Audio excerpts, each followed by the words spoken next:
بسم اللہ الرحمن الرحیم۔ مومنین، کیا آپ سوچ سکتے ہیں وہ انسان کتنا بڑا ظالم ہے جو مظلوم کربلا کی وصیت کو بھول جائے؟ اے علماء و ذاکرین اہل بیت علیہم السلام، آج پلٹ آؤ اس وصیت کی طرف جو خود مظلوم کربلا نے تمہیں دی تھی۔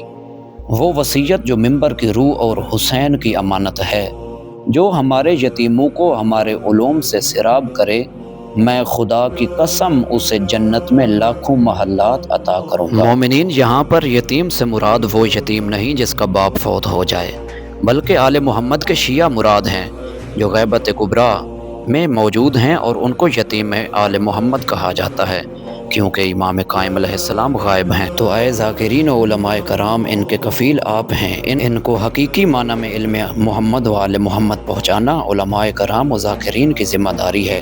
اسی وجہ سے مولا مظلوم کربلا نے ذاکرین و علماء کرام کو یہ وصیت کی تھی۔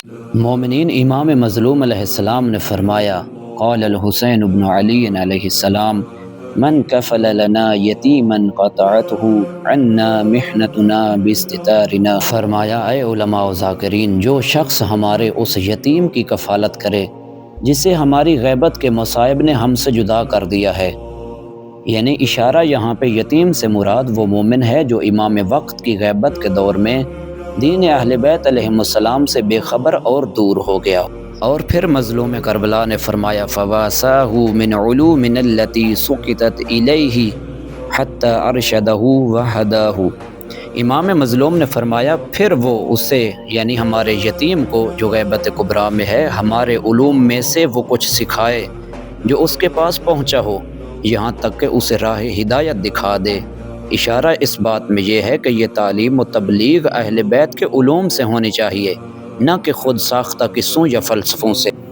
اے مومنین کرام، جو شخص آل محمد کے یتیموں کا غیبت کبریٰ میں خیال رکھے گا، اس کے بارے میں حسین علیہ السلام فرماتے ہیں کہ اللہ فرماتا ہے، قال اللہ عز وجل، ایھا العبد الکریم المواسی لأخیہ انا اولی بالکرم منک اجعلوا له یا ملائکتی فی الجنان بعدد کل حرف علمہ الف قصر۔ اے ذاکرین و علماء کرام، حسین مظلوم فرماتا ہے کہ اللہ فرماتا ہے، اے میرے معزز بندے جو اپنے بھائی سے ہمدردی کرتا ہے، میں تجھ سے زیادہ کریم ہوں۔ اے میرے فرشتوں، جو اس نے ہمارے علوم میں سے ایک ایک حرف سکھایا ہے، اس کے بدلے اسے جنت میں 10 لاکھ محل بنا دو اور ان کے ساتھ ہر مناسب نعمت عطا کرو۔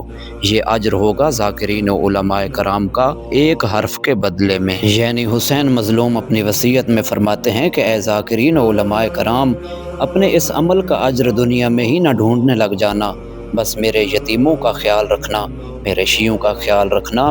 میں حسین مظلوم اس تبلیغ کا آپ کو اللہ سے اجر خود لے کر دوں گا۔ لہٰذا ذاکرین و علماء کرام، کسی عام یتیم کے حق میں خیانت بڑی گرفت کا باعث ہوتی ہے، اور یہ مومنین تو محمد و آل محمد کے یتیم ہیں۔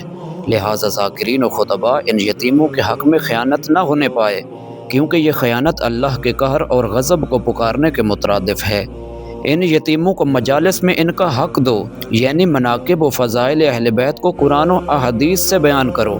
دائیں بائیں کی کہانیاں اور ادھر ادھر کے قصے، سنی سنائی غیر صحیح باتیں سنا کر خیانت نہ کر بیٹھنا، کیونکہ ان یتیموں کا وارث صاحب الزمان علیہ السلام جب ظہور فرمائے گا تو اپنے یتیموں کے حق میں خیانت کا حساب ضرور لے گا، اور بہت بڑا بدقسمت ہے وہ شخص جس سے حساب لینے والا امام قائم ہو۔ مومنین، اور اچھی ویڈیوز اور اپنے امام کے پیغامات سننے کے لیے چینل نور کربلا کو ضرور سبسکرائب کریں، ویڈیو کو شیئر اور لائک کریں۔ سوال ہو تو ضرور کمنٹس میں سوال کریں۔ محسن عباس کو دیجیے اجازت، اللہ حافظ۔